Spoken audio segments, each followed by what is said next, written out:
one? Oh, no more. Oh, you have one more. Wow.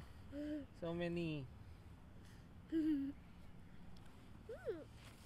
Dito ka lang, sit down ka lang dyan, sit down.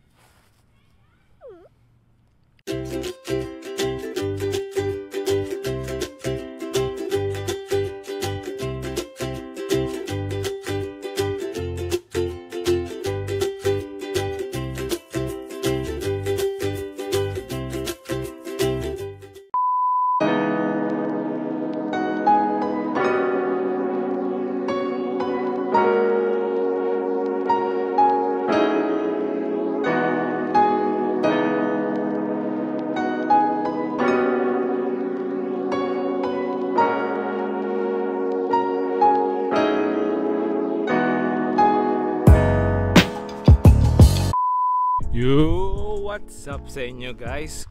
Welcome back to the channel. So andito na naman tayo sa isang hiking or trail moment. Pagod na agad ako.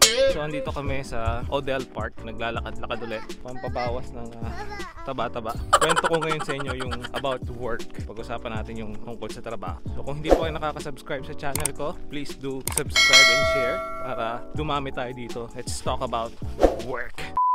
Nag-start ako dito sa Canada as na-hire ako as an employee, so as a shift manager sa isang fast food. Pagdating ko dito, ibang klaseng work. Nagtagal ako sa company ng mga parang 6 months, 8 months yata. Tapos lumipat na ako. I was then a full-time shift supervisor, pero bilang andito ka sa ibang bansa, so hindi yung inaasahan mong trabaho yung magagawa mo. So in short, yung shift supervisor ay isang term lang or pangalan or position. So yung position ay isa lamang position, pangalan. Pero in reality, hindi talaga yung ginagawa mo. Yung ginagawa mo ay crew works, ganyan. Pero okay lang, since sila naman yung nagdala sa akin dito. Very thankful naman tayo kasi napunta tayo dito. After nun, lumipat ako sa UPS. Naging part-time employee ako. So UPS is yung kalaban ng mga LBC ganyan sa Pilipinas, pero international naman siya. So status caller yung position ko. So para siyang call center pero outbound. So basically ang ginagawa ko ay tumatawag ako sa mga customer ganyan ni UPS, bine-verify yung shipment. Mostly patungkol sa shipment na kailangan pumasok sa Canada. So yun yung ginagawa ko sa UPS. So part-time employee ako sa UPS noon. And then at the same time, part-time din ako sa Old Navy. So yun yung tindahan ng mga damit kasi may experience din naman tayo doon. So yung position ko sa Pilipinas na department manager sa H&M, hindi na credit dito sa Canada. So parang naging team leader lang ako noon. Part-time team leader sa Old Navy. Hindi rin ako tumagal kasi nag-lockdown. Parang nawalan ng trabaho, ganyan. So ngayon, part-time employee na lang ako sa UPS. So yun na lang yung work ko. Isang work and then, yun na, wala na. Ano bang pinagkaibahan ng full-time sa part-time? Well, basically, full-time. So, fix yung oras mo, no matter what. Pag part-time, nagdidepende, it varies. So, onti ang oras mo, onti yung sweldo mo. Dito sa Canada, may option ka to go full-time, may option ka to go part-time. Meron ding ibang work na seasonal, or yung depende sa season. Depende na yun kung anong mapapasukan mo. Usually, may mga company na nag-hire ng seasonal workers, gaya ng mga nasa fish farms, ganyan, lobster farm, kung ano mang farm, usually seasonal workers yan. May mga nag-hire niyan outside Canada. Pero the rest is more of full-time yung pangangailangan. So pagdating mo dito, nasa sayo na yan kung gusto mo mag full-time, kung gusto mo mag part-time. Yan ay kung PR ka na or residente ka na.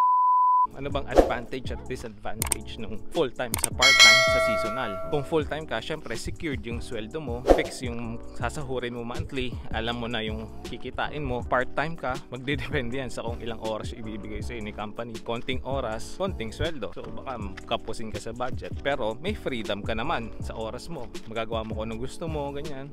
Alam mo yung mga oras mo, mamamanage mo yung oras mo ng maayos compare sa full-time. Pag seasonal ka naman, syempre seasonal. Kung kailan lang may work, pero syempre may suporta naman yung gobyerno dyan. Kaya okay lang.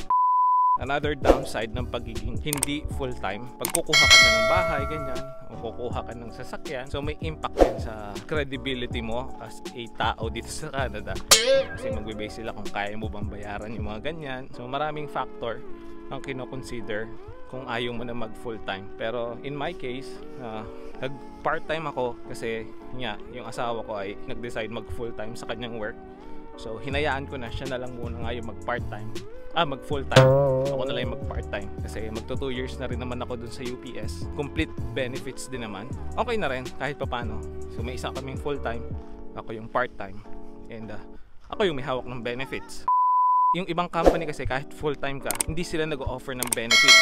So optional minsan, yung iba wala pa. Importante sa Canada ang benefits kasi although may healthcare dito, hindi lahat sakop ng healthcare. Gaya ng mga dental, vision, ganyan, mga ibang paramedical.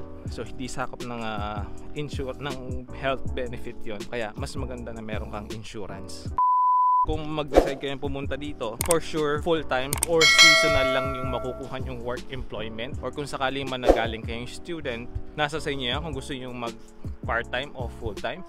Pero for sure, pag student kayo, during school season, part-time lang kayo kasi hindi kayo i-allow ni school or ni government na mag full-time. Pero pag off-season, yung school, pwede kayo mag full-time. Pero pagka-graduate nyo, syempre, kailangan nyo ng full-time. Kasi kailangan nyo ng work experience para sa application nyo ng PR. Kung nag-express entry naman kayo, nasa sa inyo na yan. Kasi PR na kayo dito, pwedeng part-time kayo, pwedeng full-time. Depende sa pangangailangan nyo. Depende yan sa inyo kapag express entry at PR na kayo dito. Yung iba kasi gaya ng AIPP, may option ka to enter in Canada as a worker kasi mag-work permit ka muna, and then habang nag-a-apply yung PR mo, hindi ka pwedeng umalis as a worker dun sa company na in-applyan mo. Hihintay mo muna yung PR status mo. May ibang company din na naglalak ng kontrata, so hindi ka pwedeng umalis sa kanila kahit PR ka na for X number of years. So nasa sa kanila na yan. Yung ibang company naman, lenient gaya ng company ko. So nung naging PR na ako, nag-try akong maghanap ng ibang work. Pero hindi ko naman sinasuggest sa inyo na gano'n ang gawin nyo. It's just that yung mga moments na yun, yung pangangailangan namin, hindi umaangkop dun sa sinesweldo ko dun sa company. Kaya medyo nag-separate kami ng ways ng company namin. Pero anyhow, thankful talaga ako dahil sa kanila, nakarating kami dito. Pag seasonal ka naman, hinahire sila ni company kasi talagang bigay todo yung trabaho nila during peak season. Kasi alam mo yun, parang 13-14 hours ka sa trabaho. Kasi pagka wala ng work, wala talagang work, aasa ka dun sa tinatawag na EI o Employment Insurance. So binibigay siya ni government kapag wala kang work for some reason. Gaya nanganak ka, ganyan, off season ng work, and nagkasakit ka. So yun yung benefits naman pag wala kang work. Naalala ko noon nung pakarating ako dito sa Canada, sabi ko pag ma-PR ako, since kulang nga yung sinesweldo ko sa company, maghahanap ako ng ibang work, which is yun nga yung nangyari. Isang full time ako, tapos isang part time. Pero parang, alam mo yun, pagod na pagod ka, wala kang rest day, wala kang konti lang yung time mo, tapos stress ka kasi dalawa yung mine-maintain mong trabaho. After work dun sa isa, diretso dun sa isa.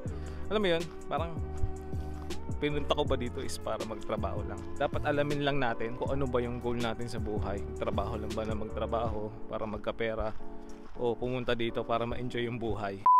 Na-realize ko na hindi lang yung work yung gusto ko mangyari dito. Kung work lang din, di sana sa Pilipinas na lang ako, malaki-laki pa yung sweldo ko. Kaya nakakaluho pa ako, nakakakain ka sa mga gandang restaurant, nakakabili ka ng mga gusto mong bilhin. Hindi naman yun ang dahilan kung ba't ka pumunta dito. Kaya I decided na isang work na lang, ganun.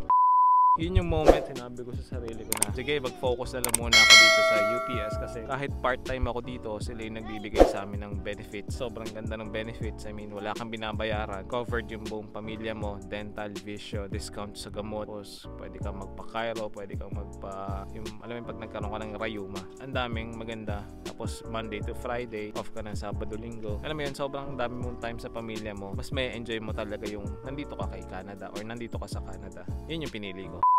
Since full-time naman yung asawa ko, although wala siyang benefits, ako na yung bahala sa benefits namin. Hanggat na kay UPS ako, kumpleto kami ng benefits, may retirement pension na din naman kami, may gumagana. Yun nga lang, part-time ako. Kumbaga kabawasan ako dun sa total value namin pag nag-apply kami ng mortgage sa bahay. Hopefully, ma-workout namin na maganda. Sa ibang usapan na yan.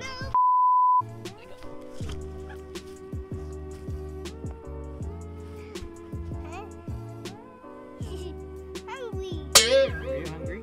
Are you hungry? Papa, here. Here. What's that? Like this.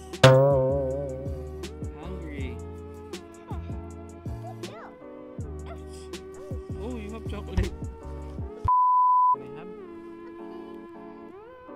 What? Not here. There. And there.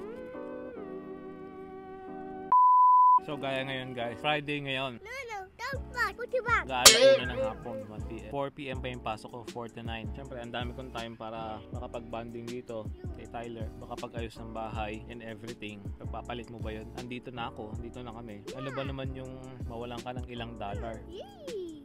Cheap. Eh yung nandito ka lang, hindi na matutumbasan ng anumang halaga yan eh. May benefit si Tyler, may tax refund kami. So ano pa yung hinahabol natin? O syempre gusto natin mag-ipon, gusto natin magkaroon ng backup pera. Meron naman kami kahit papano, hindi nga lang ganun kalaki pero kahit papano meron. And eventually, nagdadagdag naman ng paunti-unti. Okay na yun, hindi naman kami naghahabol ng sobrang yaman, ganyan. Okay na yung may panggastos, ganyan. Okay na yung may pera ng konti. Okay na bibili mo yung nabibili mo yung gusto mo kahit paano. Nakakakain ka sa gusto mong kainan kahit paano. Lahat ng sobra ika nga masama. So ayun guys, sana may nakuha ko yung tip kahit paano dito sa vlog na to, sa episode na to.